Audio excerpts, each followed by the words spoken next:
All right, so welcome to today's update. We've got Vegas horse pools, talking proxies, bet bash, prime sports ticket giveaway, live from a Michigan cornfield. Finally, we got our soccer winners from the Euros and the Copa.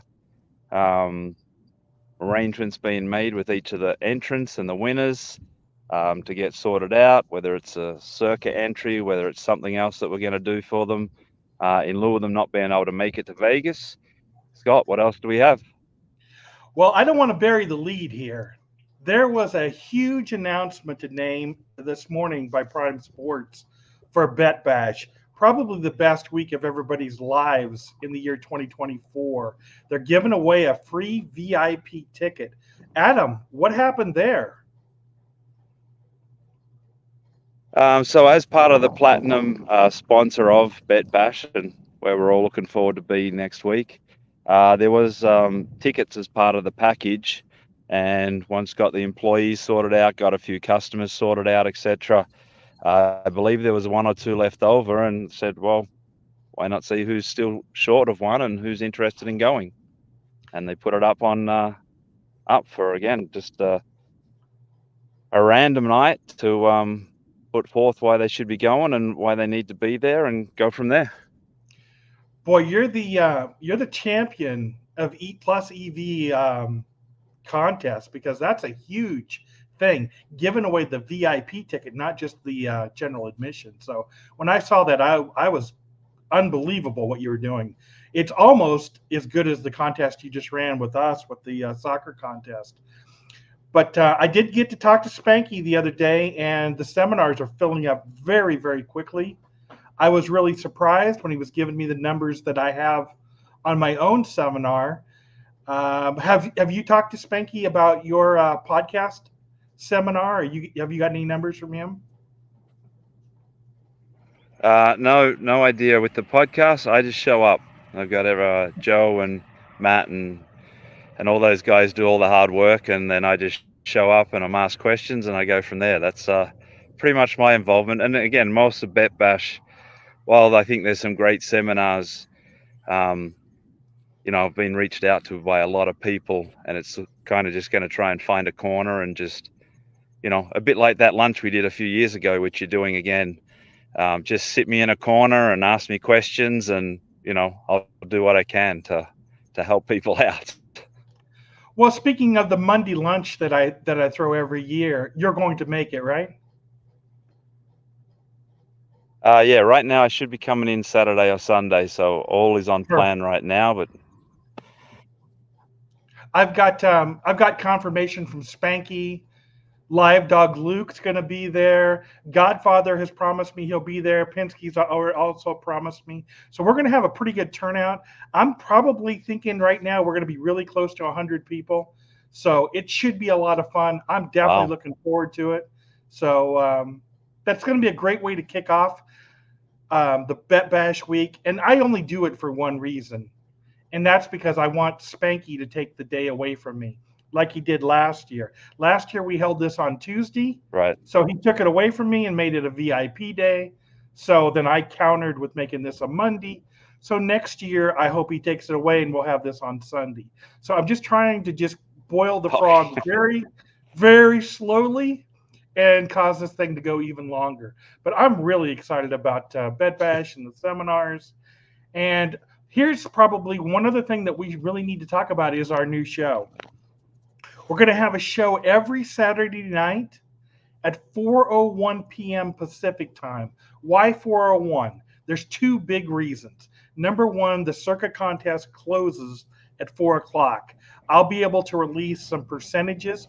I won't be able to tell you anybody's name or anything like that, but the percentages of people that were on the Bears, how many were on the Rams, and all that kind of stuff. Adam has committed to giving us some inside information about Prime Sports, hopefully New Jersey and Ohio, about what kind of percentages and who they're going to need for the Sunday show. Do you have any charts or anything planned to do for that, Adam? No, not as just yet. We'll create something and come up and play along as we see out the season as well. There might be some weeks we give some feedback, and then other weeks, people are looking for something different. This is one's going to be very fluid on my side because there's so much that I could dive into. So we'll start with something and we'll build it from there. That sounds really good to me. And I've been in behind the books before with a couple of different organizations. So I've got a few questions that I'm definitely want to ask you that I think the people are really going to benefit from. There's another thing I wanted to ask you about. There's a new college football game out that I've been seeing on YouTube that this thing is so realistic and looks so solid. I think I want to start playing that game in auto mode and seeing how it's doing about predicting. It's something I'm working on right now. What do you think about at that, Adam? Do you think that would have any predictive value in the betting market, or do you think this is a crazy idea? I haven't had a chance to look at it closely, but funny enough, I was at an event this week at Madison Square Gardens in New York, and someone sort of asked that question about the generative AI and that of, will it become smarter than the bookies and things like that. I mean, ultimately, both sides of the table are looking at working with these kind of tools and making themselves better. I've always said that you have a lot of great bettors that are shit ass bookmakers and a lot of bookmakers that lose their ass betting. It's very hard to be good at both, but they're all chasing the same kind of end game of having as good as number as possible to play into or have people play into, and that's kind of the part of the game. But as all this goes further, you can have two professionals doing the same sport for a decade each, and they use all that data differently to come up with slightly different numbers, strength of schedules, travel, east to west, time zones, all these kind of different variables. So, you know, that's kind of what the whole game's about, is someone Yeah. puts up a number, someone on the other side decides to bet one of the sides, the number moves, and then the game goes on. Um, so yeah, there's always bettors looking for an edge of what they can use, and there's always bookmakers looking for the same thing and seeing if they can sharpen their number a little bit without taking a bet. So it's a cat and mouse game. Always has been, always will. Definitely. And I'm just wondering if there's an edge that can be had by playing that. So, something I'm working on. I might even release some of the games on YouTube. Still trying to work everything out. But the last thing I wanted to talk about here, Adam, before we close out today, is we talked about doing some contests in the future. We talked a little bit about doing a college basketball contest, and we talked a little bit about doing a horse racing contest. I think both of those are still possible if I can get you to commit to them. The horse racing one is going to take a little more work. Talking a little bit to the developer, I'm going to want to grade that kind of like you would grade golf. So it would be some work there, but we've got a lot of Yeah, time so until I next think that's year. actually that's something that see again. Once I know how the software works, which we've seen, that's something that could be very easily done. Like, we have Breeders' Cup coming up in November.